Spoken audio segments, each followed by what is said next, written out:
Si le grain de blé qui est tombé en terre ne meurt, il reste seul. Mais s'il meurt, il porte beaucoup de fruits. Bien-aimés dans le Seigneur, bonjour. Je suis très heureux d'être en votre compagnie ce matin pour vous dire que vous devez pourrir. Votre être intérieur doit pourrir, doit être détruit pour que vous portiez des fruits. Ce n'est pas moi qui le dis, c'est le Seigneur qui l'a dit dans Jean chapitre 12, au verset 24.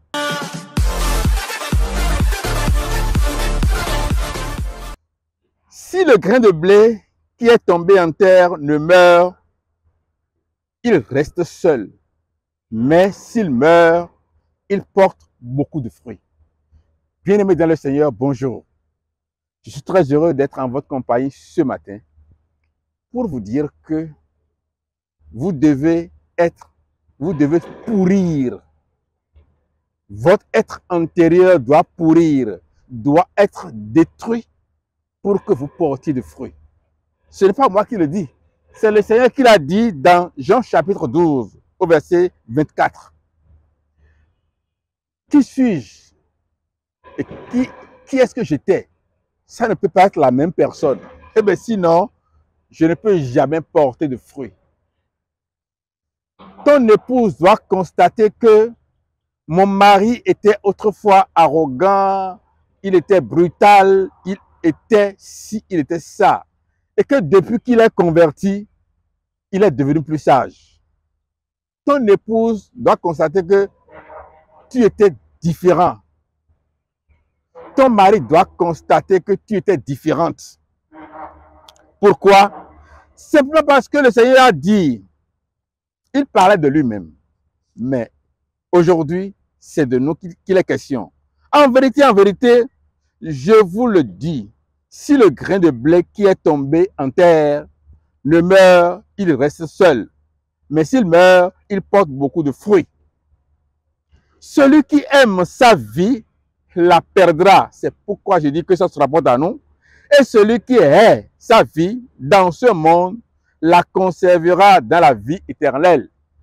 Celui qui veut être toujours dans l'ambiance de sa première vie, drogue, alcool, boîte de nuit, les femmes, le sexe, et tout ce qu'il était autrefois, s'il est toujours dans cette nature, il veut conserver sa vie.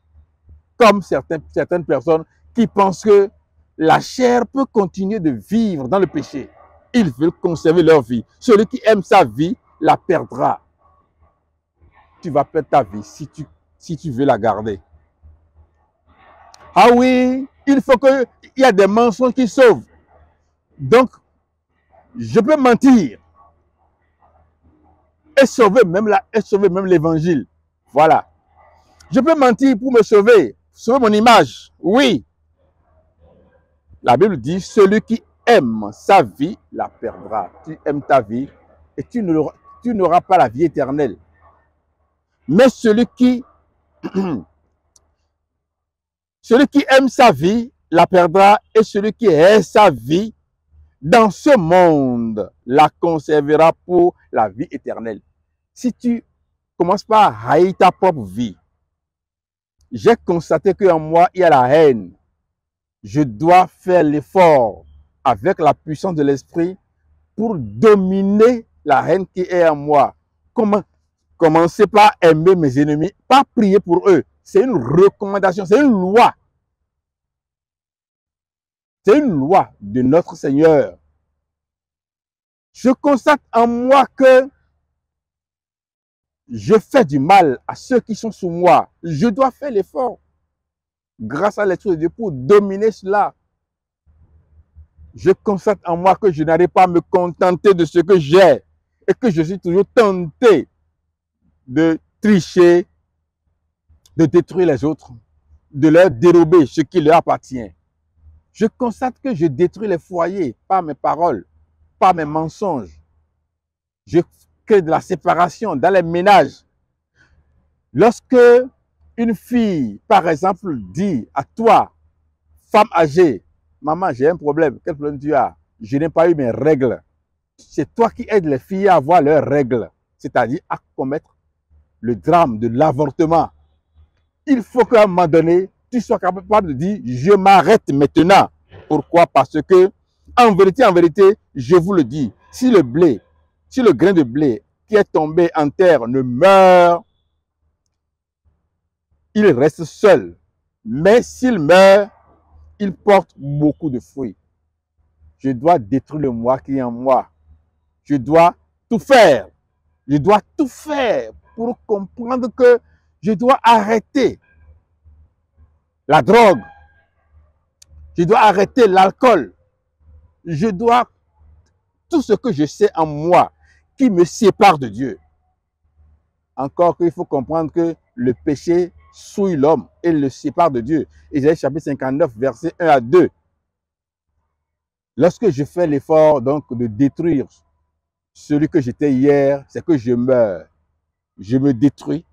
Mais en ce moment-là, mon entourage commence par constater combien de fois Christ en moi fait de moi un nouvel être.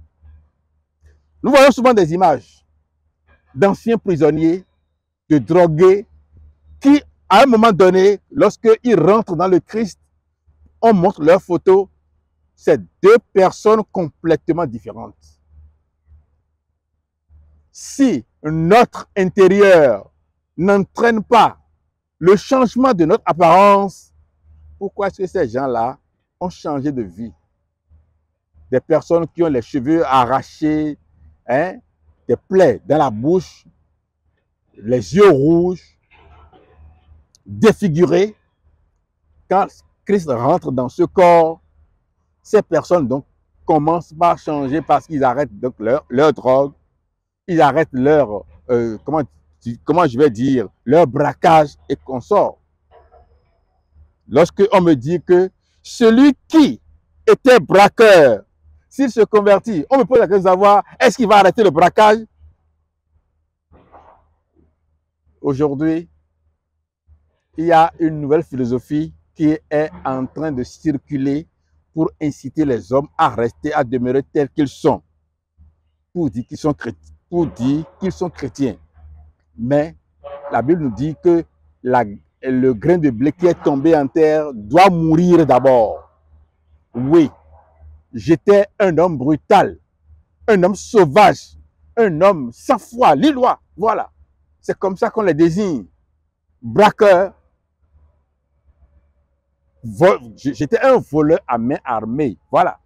Et tout cela, je l'étais. Il faut que lorsque je rentre dans le Christ, cette personne en moi meurt pour que je porte beaucoup de fruits.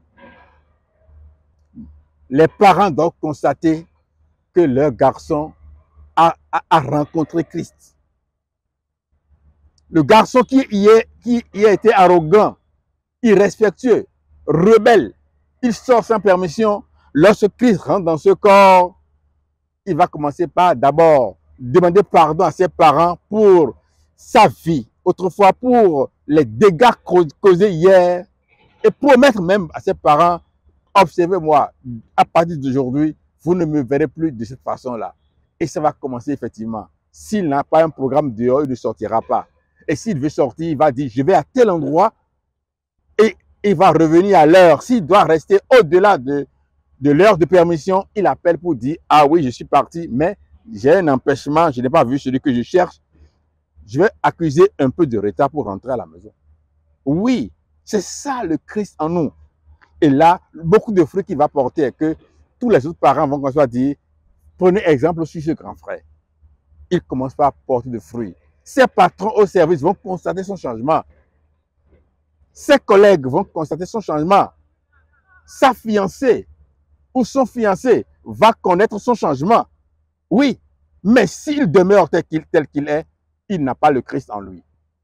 Non, s'il demeure tel qu'il est, s'il ne meurt, c'est qu'il n'a pas le Christ. Donc, le grain de blé qui est tombé en terre doit mourir. Et c'est en ce moment-là que cela peut porter de fruits.